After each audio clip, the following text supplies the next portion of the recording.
Hey, hi, and welcome to Pigeon Forum. Today's a big day. It's our first official episode that's going to be uploaded. We're excited about that. How better than split our program in two? First half was about our 300 loft, and we were trying to explain the works of the One-Loft. It's an interesting, really, I think, one-of-a-kind race. So hope everybody that knows pigeons and is fanatical of pigeons will support it and come and join us.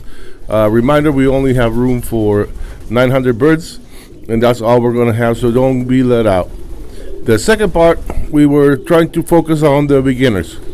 Who's a beginner and why have pigeons in the first place? You know, the birds are been revered for hundreds and hundreds of years. First people that knew about birds were the Sumerians. And the Sumerians used the birds for food, used them for fertilizer, and just a little bit after that they realized that they had the ability to come home. So they were using them to send messages. And there was nothing faster than a pigeon message at that time.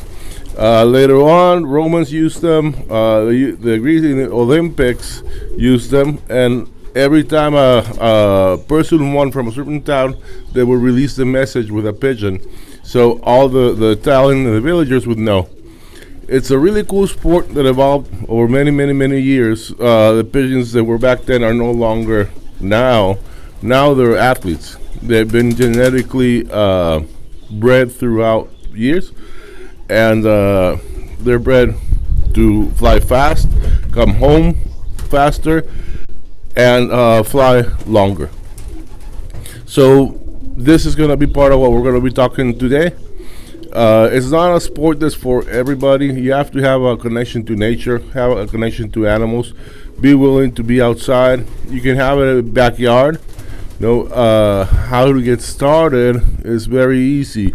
There's lots of information on the internet, but our best advice would be go to the AU, American Racing Pigeon Union, find a club that's near you, contact the flyers, see who's flying the best, who's doing a better job over the years, who's being consistent, and one, ask them to mentor you, or two, ask them to sell you or give you a couple of birds.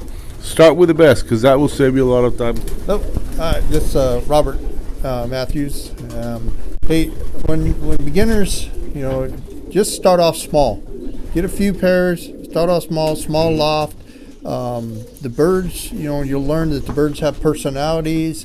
They're fun to have. You can build a family tree. That's one of the most interesting things for me is trying to build a family tree. They have pedigree programs. You can track your birds and stuff that are inexpensive. And it's just nice to know that you've been able to create a family of, that this family will race good, this family breeds good, and year after year you can improve.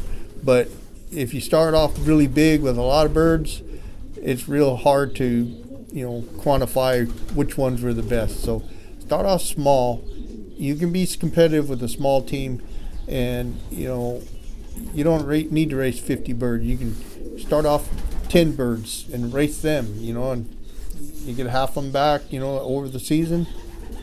Key on those parents, but the pedigrees are, genetics is a really fun thing to try to track and learn if you can. Okay, so we start small, and the benefits of a small loft is to give you more control over it, and it stops the spread of disease. Birds that have lots of room tend not to get sick, so you could not know what you're doing, and your birds are still going to be healthy. There's also lots of other programs on the internet that can help you, but never over-medicate. That's one of your biggest enemies, and never overpopulate. Don't get birds from many, many, many lofts because they have different bugs. And when you get them into the same loft, some of them are weaker, some of them are stronger, so you're going to start the breed of disease. Okay, so those are things that you really have to be careful about. Once you start breeding your babies, it's a love affair. You see them from egg, and then they start to get like this big, and then they get this big, and then they're going to get about this big. Then you hold this one. This guy is already 2 weeks old, 3 weeks old. In 2 more weeks, he'll be ready to get and start flying. We're gonna be looking at his band. Each bird has a band on it. The band will give you the country it was from, American Union, the year it was born, and the club is gonna fly in this case, Santa Maria flag. Top of that is gonna give you his registry number. This is the number that's gonna go on his pedigree and on his race sheet. Okay, so in the case of this little bird, every race bird has to have a band. Okay, and how to read this band? The band is going to give you, for example, this AU right here is American Union. You know this pigeon was born in the USA. It's going to give you the year it was born, 2025, and it's going to give you the club it raced in this case is Santa Maria. On top of that, it gives you its band number. This band number goes on his pedigree and also is what allows him to fly. This is the race sheet number that he's going to show up as. So in 2 more weeks, this guy will be ready to leave his parents and start his adventure as an athlete in the race team. Okay, for beginners, there's a lot of information on the internet, auction websites and stuff like that. But when you look at that, some of those birds go for a lot of money, and don't let that scare you off. Local clubs, you get in, guys will sell you birds very, very cheap or give you, a couple babies or something like that. So it's easy to get started with next to no money. Don't let that whole auction thing scare you off.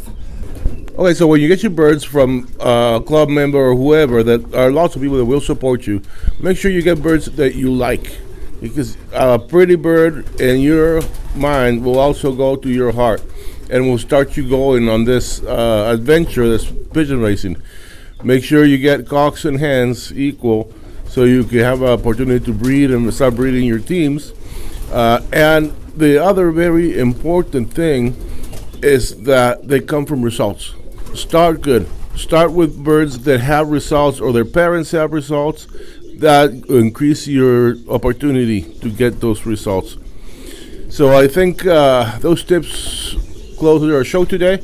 Next show, we're going to be talking about pigeon health. We're going to dedicate the whole show to pigeon health. Hopefully you like this, guys, and you start supporting us, clicking those buttons. Thank you for watching.